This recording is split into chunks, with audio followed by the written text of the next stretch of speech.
Hey there.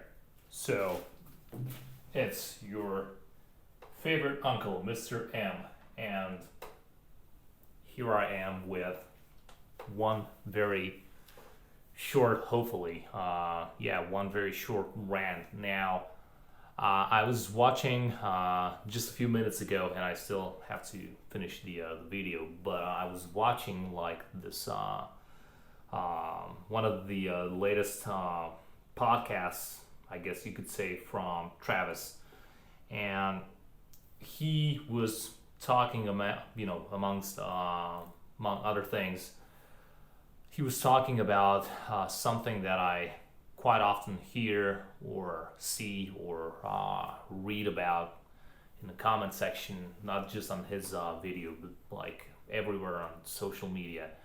And it's this idea. Well, he actually started talking about, how can you actually rate or rank who the best was, both in terms of like ever, like the goat, or even like in one particular year. And back to what I said before, with people saying that, oh, this guy is the best, no, this guy was the best, or reading comments like 2016 version of Michael Todd would beat 2000 whatever version of Devon, and 2000 whatever version of Devon would beat Travis, and Travis back in that, those days, and pulling John would annihilate everyone, where Vovoda would was reigning supreme, like between 2004 2007 or whatever. It's always like this back and forth, never ending debate, where people select their competitors, oftentimes their favorite ones, and what they do is they kind of pick and choose, like, cherry picking on certain years, and they kind of make like this, dream super matches, where they kind of take everyone in their prime, or what they consider to be their prime, which is one of the factors in this discussion. And they started these nonsensical and asinine conversations about who would have done what. Now, here's my 2 cents about it. First of all, not only are the competitors themselves humans, although you might think that some of them are aliens, but we're all humans, so you have to consider there's no such thing as the Devon Larratt concept, or the Travis Bajan, or the Denis Siplankov, or the Levon, or Michael Todd, or you name whoever you want to. Even John Brzenk, as consistent as he was, everyone is evolving, and he's constantly changing, and things happen in an athlete's life, like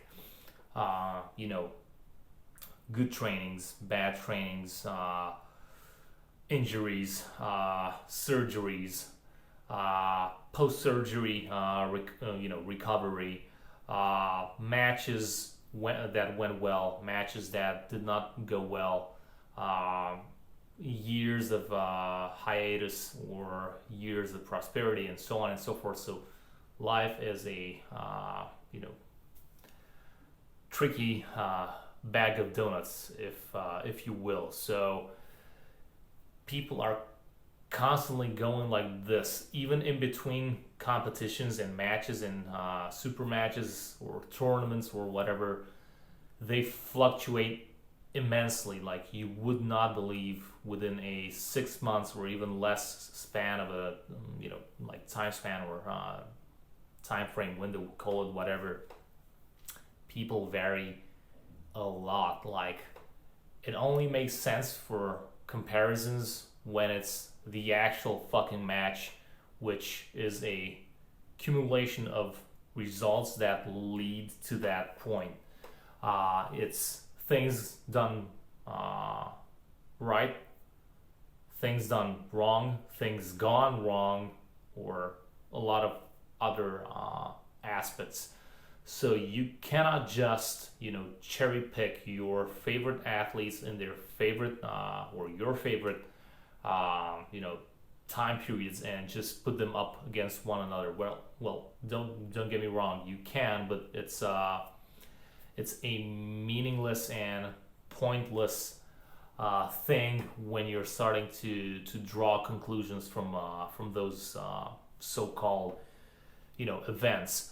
I mean, the only thing that you could probably do to be like one step down from this hypothetical you know scenario would be to just uh, grab a time machine, which at this point is a bit expensive, but we're all hoping that in a few years they'll be accessible to a lot more of us.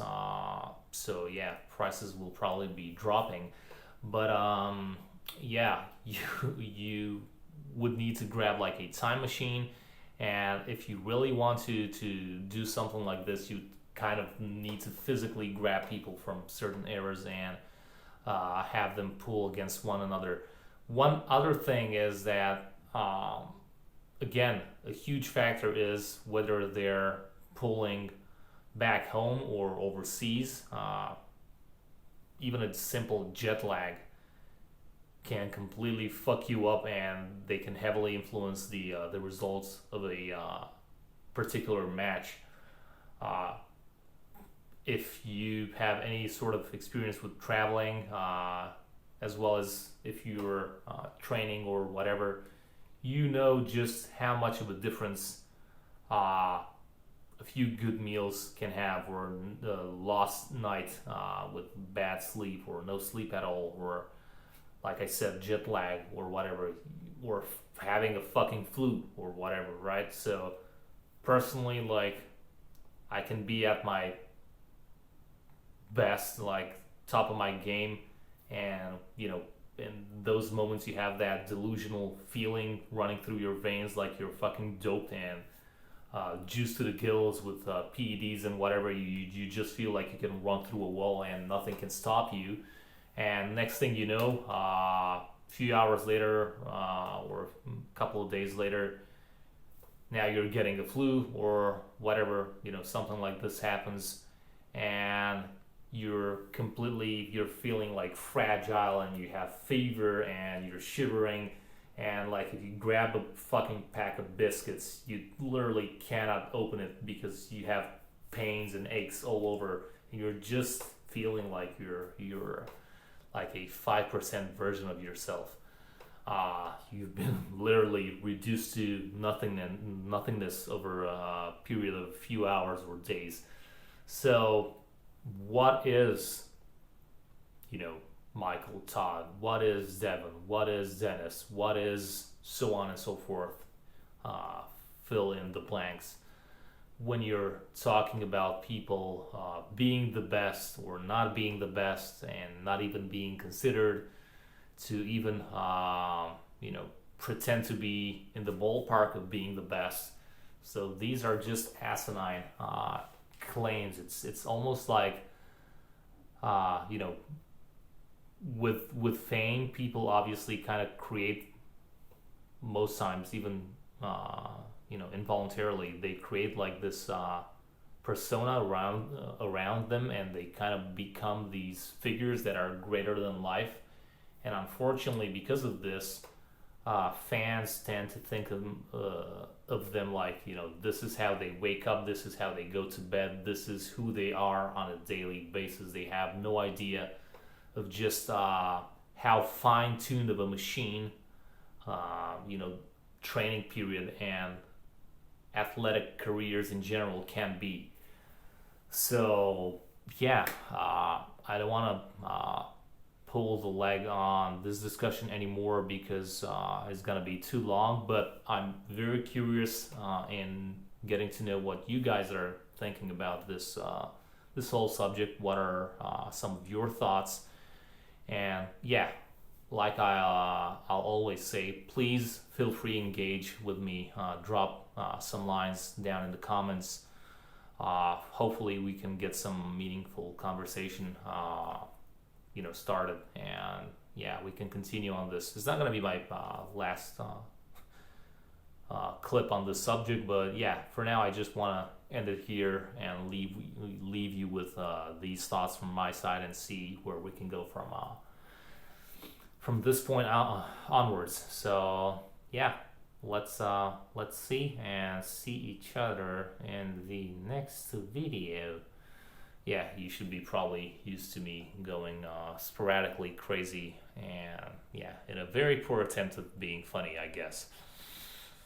Yikes. So till next time, guys, see ya.